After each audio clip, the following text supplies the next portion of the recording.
What's up, guys? I have a raiding strategy video for you today, and in this video I'm going to be showing you how to properly use hunters to your advantage in raids. And this goes for whatever level you are in the game, whatever might you are.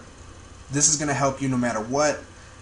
The hunter is a tier 1 troop, but they come in, they are very useful for what I'm going to show you.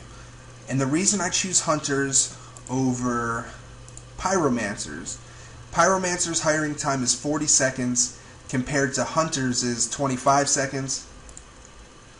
And also hunters have more hit points and they're less mana to hire them. So that's why I use those instead of pyromancers. And my camps are like level 11 and 12, and it only takes 17 seconds to hire one of these troops, so it's not very long at all. And you're going to want to, if you're going to be raiding with them, you're going to want to always keep it maxed out so it keeps on producing these troops. Even when you're in the middle of a raid and one of your hunters dies, it will automatically start making a new one at your army camp even though you're still in the raid. So it doesn't cost you, you don't have to wait any time, any extra time or anything like that. And now with Here Be Monsters, everyone's base is set up for Here Be Monsters. So they have their base, all their stuff in the middle, towers, heroes, and then they have all their other buildings pretty much around their base in a circle. So that when you go to attack with your heroes, they're going to target one of these buildings, and then they're going to be forced to go all the way around this whole base. And there's ways around that where if you just start off with Druid and he clears away a little bit, and then you drop your other heroes whatever way Druid goes. That works sometimes, but it's much easier to do what I'm about to show you, and it's going to save you a lot of headaches because, as you know, if you just drop your heroes and they start running around this base, they're just going to be taking damage from the towers, and 9 times out of 10, Druid is just going to run off by himself into the middle of their base and just get destroyed by everything in there. So here we go, we're going to jump into it, and I'm going to show you the first base. So here we have the first base, and as you can see, it's set up for Here Be Monsters with all these other buildings around it. So what you're going to do with the hunters, and they have a little patch of decorations there that made it a little bit difficult. I could have went in the other side, but there's a town hall over there, so I didn't want to get into that because it has a lot more hit points than these buildings on this side. So this is what you're going to do. You're going to drop your hunters, and they're basically going to clear out these buildings for you so that you're not forced to drop your heroes on them and risk getting your heroes split up or taking damage from the towers or, any problems that could happen. So it only takes a little bit of time to clear out this whole wall of buildings, and luckily on this base they didn't have any green garrison to make the towers range more, so only a couple of my archers are taking damage as they're clearing out the side of buildings. So once that side is all cleared out, you're good to go ahead and drop your troops, and they're going to go straight for the middle of the base, and then all you do is drop your Guardian Angel in Frenzy, and they're just going to run through the whole middle of this base in a couple of seconds. And those hero bombs scared me a little bit there, but it was no big problem. So as you can see, all the threats of this base are taken out, and now your heroes can run out and just clean up the rest of the buildings with no threat whatsoever. Now if I was to raid this base without archers, I would probably be going around the whole base, and it might be fine, I might make it through it, but sometimes you're going to get destroyed if you do it like that because Druid's going to split up. So here we go, that was an easy one. I did lose Pumpkin Duke, I have no idea how, but that was a fluke. So here's the next base, and at this base at first glance, you're like, oh, I might be able to just drop my heroes right here and they'll run into the middle of the base.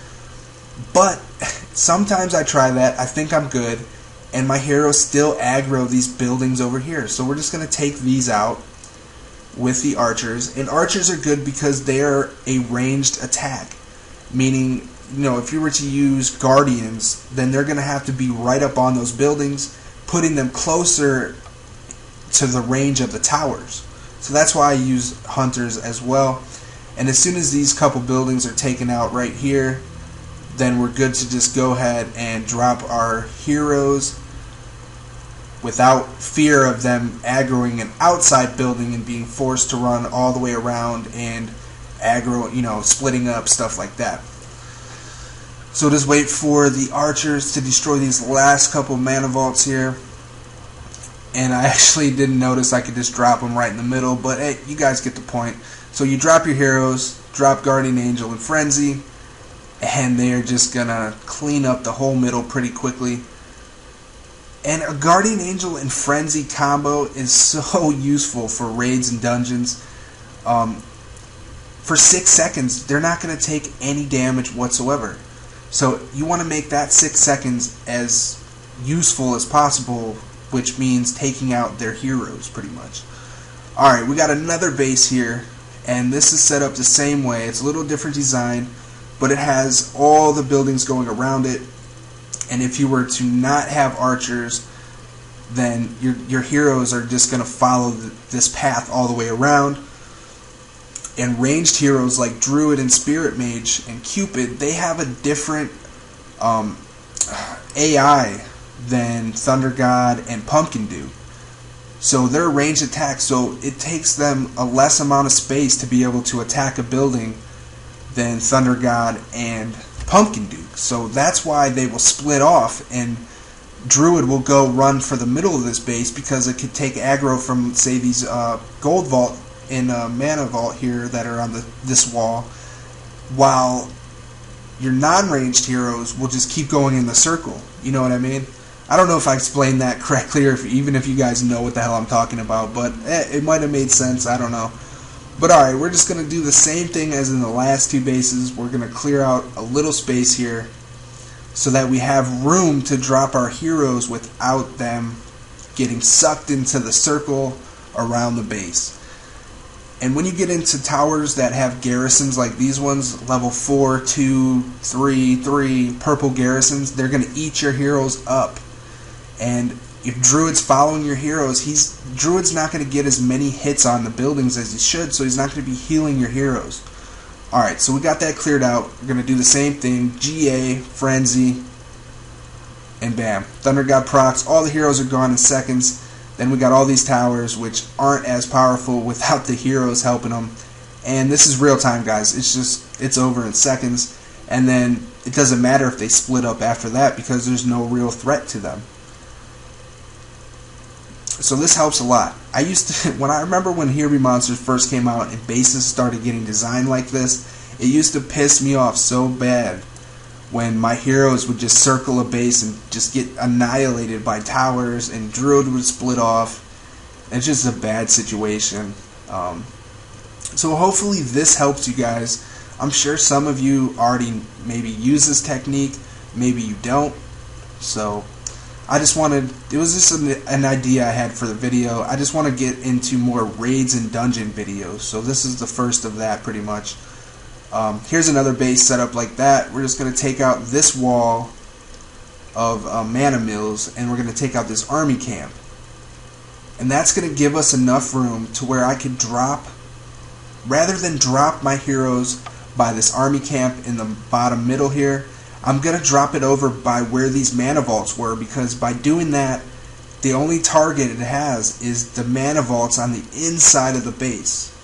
So once we clean up with this, I will show you what I'm talking about. Alright, now those are all out of the way. We're going to get our heroes going. And we're going to drop right here. There's nothing on this. Oh, fail. Alright, so now they're going to target that mana vault. And we're going to drop GA, drop a Frenzy, Thunder God procs and everything just blows up. And then it's just to clean up the middle from there. Just like the last two bases that I showed you. So this is why 90% of the time I have hunters with me when I'm doing raids, and you can see all this gold I'm getting. And I would have to say, if I did not have these hunters, I don't think I would be doing these bases as easy. Now, this last base, I had to raid this base because it's a Superman symbol. Look how bad this thing looks, so badass, but it's not very effective, as you're about to see. So I chose to, right now I'm looking at where I want to enter this base at, and I'm just going to go ahead and choose up top. Now what I'm going to do is I'm going to drop about 20 to 30 archers, And what that's going to do is take all the aggro from the towers so that my heroes aren't taking aggro from the towers right away. I mean, towers only shoot one arrow at a time, guys, so if you drop 30 archers, they're not, you know what I mean? It's not going to be too much of a problem. So I do that, drop the Frenzy in there, Guardian Angel, use a little Restoration, and then we just go through this base. But big ups to this guy for his design. Alright guys, thanks for watching. That's going to do it for this video. I will see you guys in the next video. Like I said, hopefully this helped you guys out a little bit. If not, then I don't know, you might think I'm an idiot, whatever it may be. I thought it was a good idea for a video. Alright, I appreciate all the support, guys. See you in the next one.